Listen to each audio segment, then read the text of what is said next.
Guys, pakinggan ninyo itong prediction na mangyayari sa mundo sa taong 2030. Kakalungkot mga idol, hinahalughog ng ating kaibigan kung ano po ang mangyayari sa tao. Hindi ako makapaniwala sa ipinapaabot sa nakita nila. Grabe mga idol, kayo na lang bahala humusga kung ano man po itong mapapakinggan ninyo. Medyo masilan po ito mga idol, pasensya na. Sa lahat ng makapanood ngayon, ipasa Diyos na lang natin kung ano man po ang mangyayari sa mundo dahil sa tao.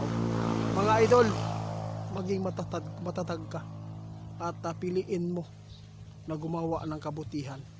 Kasi hanggat nabubuhay tayo, mga idol, may pag-asa pa rin na mayroon po mga solusyon po ang ating mga problema. Tandaan ninyo mga idol, itong prediction ng ating kaibigan sa lahat po ng nalinlang noon, no?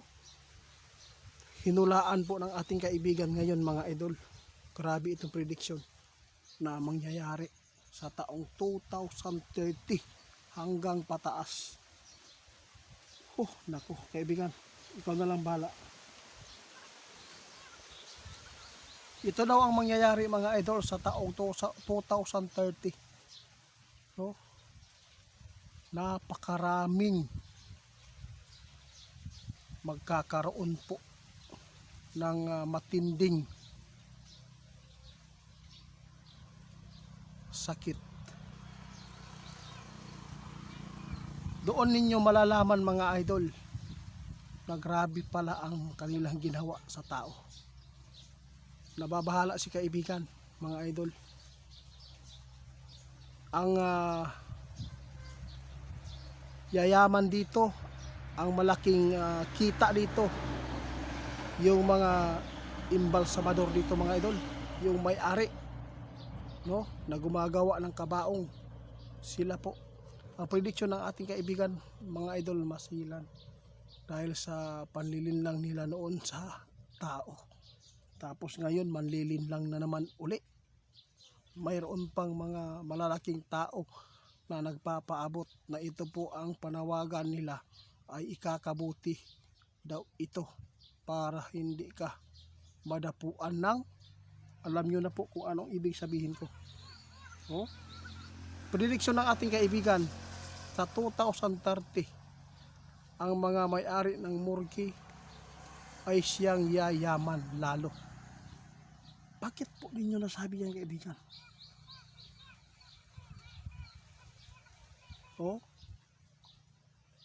Basta mga idol, grabe, hindi ako makahinga ng mabuti dito, maayos, dahil na pakinggan natin si kaibigan.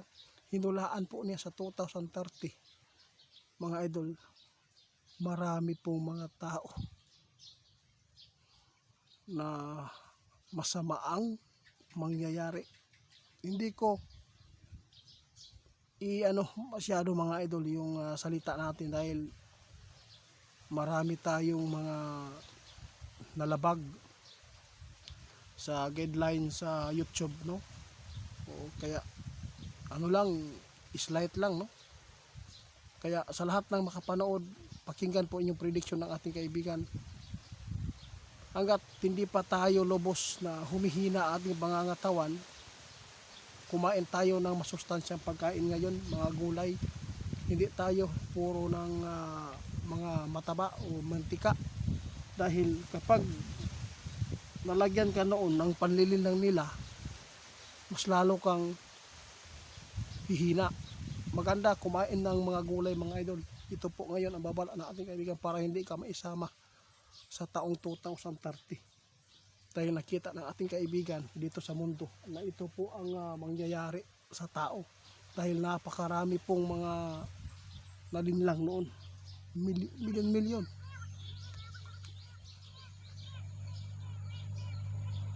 Hanggat hindi pa nangyari ang paghihina natin, sabi natin kaibigan, hanap tayo ng pamamaraan, mga herbal, no, gagawin natin para bigay po ng lakas sa katawan natin. Tandaan natin itong mga idol, mayroon na kaming ipinapaabot po doon kung ano po ang dapat inumin, no? At saka yung mga prediction ng ating kaibigan, ipinapaabot ito dahil nakakabahala, dahil ngayon lang po nila hinahalughog kung ano po ang posibleng mangyayari sa taong 2030 sa mga nalinlang noon.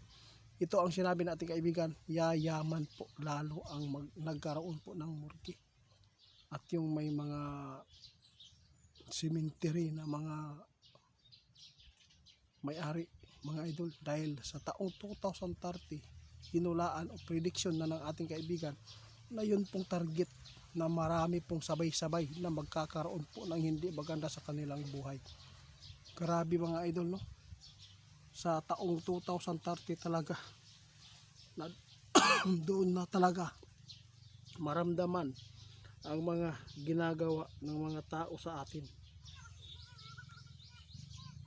Buti nga kaibigan, hindi po ako na loko nila, hindi ako nalinlang dahil sa inyo. Siguro kung wala ka, sigurado na.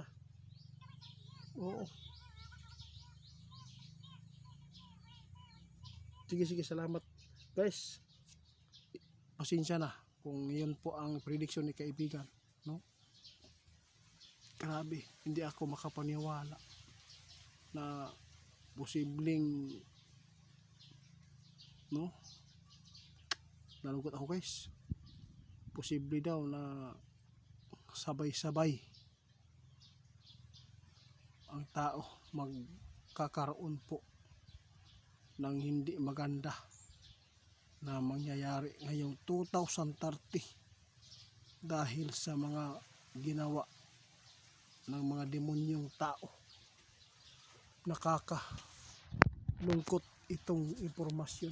Hinulaan na ng ating kaibigan kung ano ang mangyayari sa tao, lalo na yung mga tao ngayon na hindi po kumakain ng masustansyang pagkain, kung puro na lang karne, puro na lang mantika, mga basta yung nakakasira sa pangangatawan natin.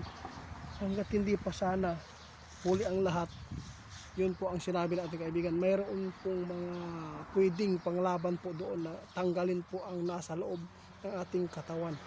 Mga idol, salamat po sa inyo mga idol. Tandaan po ninyo ang prediction ng ating kaibigan.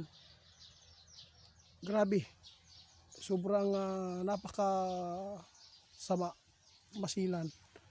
Kayo na lang bala humusga. Hinulaan lang ito ng ating kaibigan dahil hinalughog po nila kung ano po ang kahahantungan natin ngayong 2030, lalo na sa mga nalagyan ng panlilinlang nila noon sa mga tao, dahil kinokontrol nila lahat ang buong daigdig noon noong nangyari yun.